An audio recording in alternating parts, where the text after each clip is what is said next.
हिंदू धर्म ग्रंथों में सबसे प्रसिद्ध गाथा रामायण की है और इसमें कई चरित्रों का वर्णन किया गया है, जिसमें से एक चरित्र मेघनाद का है। ये एक ऐसा योद्धा था जिसके पास तीनों देवों ब्रह्मा, विष्णु, महेश से प्राप्त वरदान के साथ मायावी शक्तियां भी थी। अपनी मायावी शक्ति और देवताओं से मिले वरदान के कारण वो आकाश में अदृश्य होकर युद्ध भूमि में लक्ष्मण पर एक अमोघ शक्ति का प्रयोग कर देता है, जो आकाश मार्ग से होते हुए सीधे लक्ष्मण जी के पीठ में आ लगता है और इसके साथ ही लक्ष्मण जी के हाथों से धनुष्य छूट जाता है और वो मूर्छित होकर वहीं भूमि पर गिर जाते हैं। यह देख मेघनाद अति प्रसन्न होकर लक्ष्मण के मूर्छित शरीर को उठाकर अपने पिता रावण के पास लंका ले जाने की कोशिश करता है, लेकिन मेघनाद सहित उसकी पूरी सेना लक्ष्मण जी को उठा नहीं पाते हैं। लेकिन क्यों?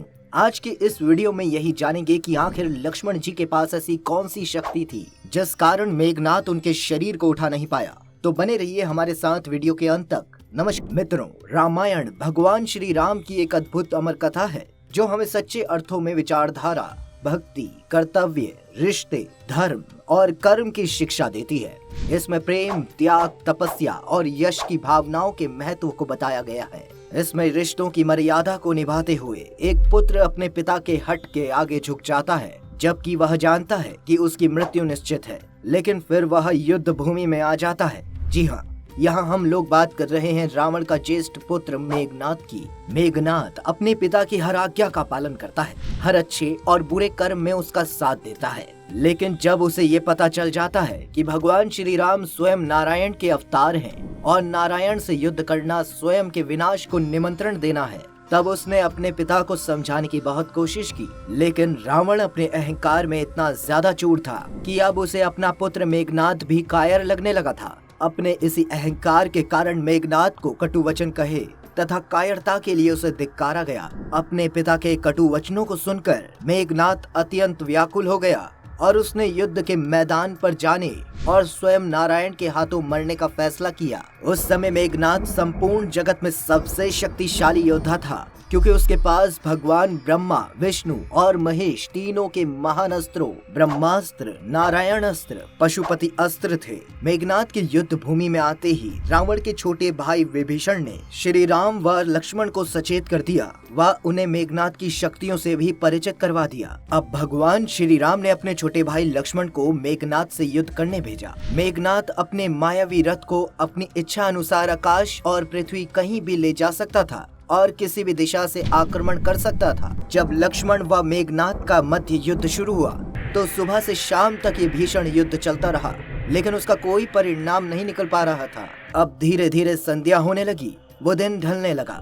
दिन ढलने के साथ ही मायावी होने के कारण मेघनाद की शक्ति बढ़ने लगी। इधर विभीषण को इस बात का पता था और इसीलिए उन्होंने भगवान श्री राम को युद्ध भूमि में जाकर लक्ष्मण की सहायता करने को कहा। जब तक भगवान राम स्वयं लक्ष्मण की मदद के लिए युद्ध के मैदान में गए, तब तक मेघनाद की शक्ति काफी बढ़ चुकी थी। इसी का फायदा उठाते हुए मेघनाद ने आकाश से ही तेज गति से नागपाश बाण चला दिया, जिस वजह से भगवान श्री राम व लक्ष्मण दोनों उसमें बंध गए।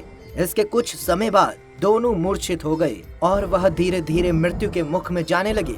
इस अस्त्र का निर्माण स्वयं भगवान ब्रह्मा ने किया था, जो मनुष्य से निपटने के पश्चात उनके प्राण लेकर ही छोड़ता है। जब इस बात की खबर रावण के महल में पहुंची, तब वहां चारों ओर खुशियां शुरू हो गई। इधर राम की सेना में भय व्याप्त हो गया और इसका उपचार ढूंढा जाने लगा। इसका केवल एक ही उपचार था, वो था स्वयं गरुड़ देवता के द्वारा नागपाश को काटना। इस बात का ज्ञान हनुमान को था और वो तुरंत गरुड़ देवता के पास पहुंच गए और अपने साथ उन्हें शिविर में ले गए।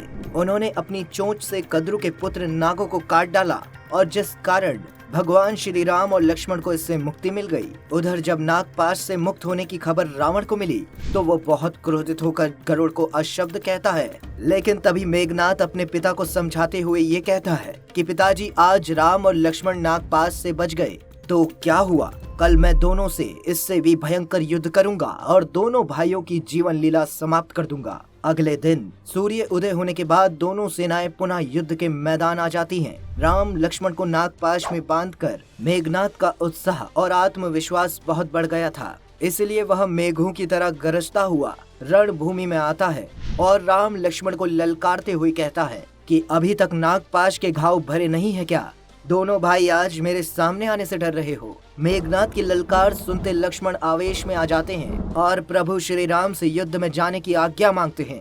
प्रभु श्री राम परामर्श देकर युद्ध में जाने की आज्ञा दे देते हैं। अब लक्ष्मण और मेघनाद फिर से आमने सामने आ जाते हैं और दोनों वीर कुमारों में फिर से युद्ध शुरू हो जाता है। दोनों के बीच में लंबे समय तक युद्ध चलता है, लेकिन इसका कोई परिणाम नहीं निकल रहा होता है। दोनों को युद्ध लड़ते लड़ते संध्या होने लगती है और हमेशा की तरह मेघनाद अपनी मायावी विद्या का प्रयोग शुरू कर देता है।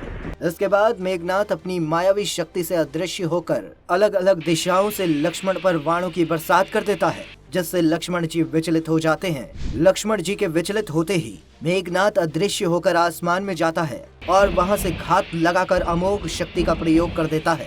मेघनाद द्वारा चलाई गई वो अमोघ शक्ति इतनी ज्यादा तेज थी कि यह लक्ष्मण जी के पीठ में आघात करती है और वो उन्हें शक्तिहीन कर देती है। बाण के लगते ही लक्ष्मण जी के हाथों से धनुष बाण छूट जाता है और वो मूर्छित होकर भूमि में गिर पड़ते हैं। जब मेघनाद इस दृश्य को देखता है तो वो अत्यंत प्रसन्न होता है और वो ये सोचता है कि उसने लक्ष्मण का वध कर दिया है और अब वो लक्ष्मण का मृत शरीर अपने पिता को सौंपने के उद्देश्य से उनके पास जाता है। मेघनाद अपने सैनिकों को आदेश देता है कि वो लक्ष्मण के शव को उठाकर लंका के महल में ले जाएं। आदेश सुनते ही सैनिक लक्ष्मण के शव के पास पहुंच जाते हैं और लक्ष्मण को मृत समझकर उनके शरीर को उठाने लगते हैं, लेकिन सैनिक लक्ष्मण के शव को उठा नहीं पाते। तो यह देखकर मेघनाद स्वयं उनके शरीर को उठाने के लिए आगे आता है, लेकिन अपनी पूरी ताकत लगाने के बाद भी वो लक्ष्मण को उठा नहीं पाता है।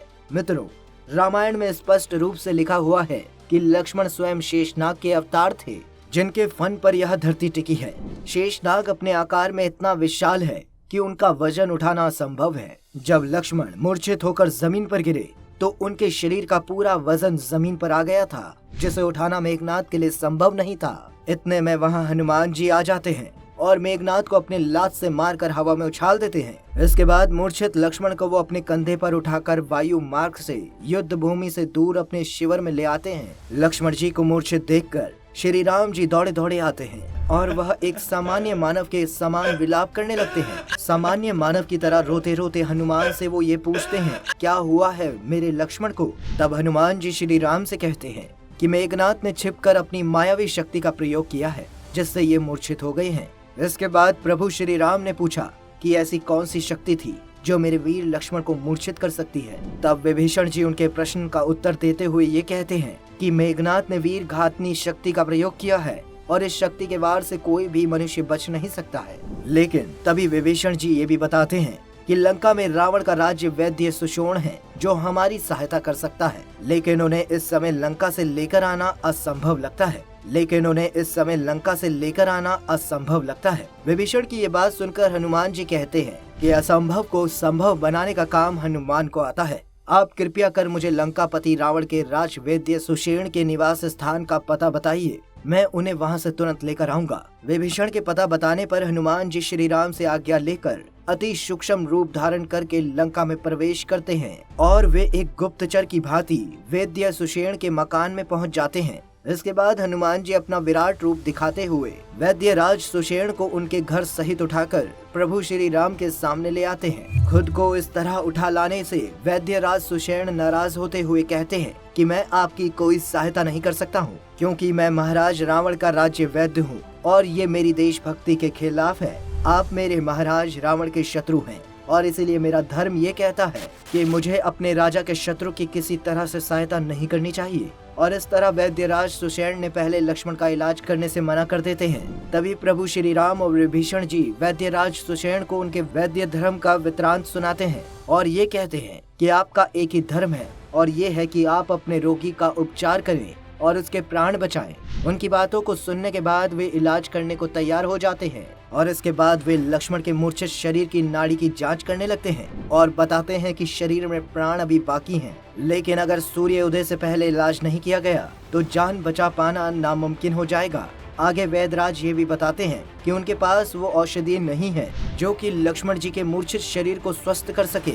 ये एकमात्र उपाय है, लेकिन बहुत ही कठिन है। तभी हनुमान जी पूछते हैं, कृपया करके मुझे वो उपाय बताइए, तो मैं अपने प्राण देकर भी वो उपाय करूंगा। तब हनुमान जी के प्रश्न का उत्तर देते हुए वैद्य ये कहते हैं कि हिमालय पर्वत पर एक मंदार पर्वत है जिस पर कई तरह की गुणकारी आयुर्वेदिक औषधियाँ हैं और इन्हीं में से एक संजीवनी बूटी है। उसी संजीवनी बूटी से मूर्छित लक्ष्मण के शरीर में प्राण आ सकते हैं। इसके बाद हनुमान जी उस पर्वत पर पहुंच जाते हैं, लेकिन वनस्पतियों की पहचान न हो पाने के कारण पूरा पर्वत वो उठाकर ही ले आते हैं।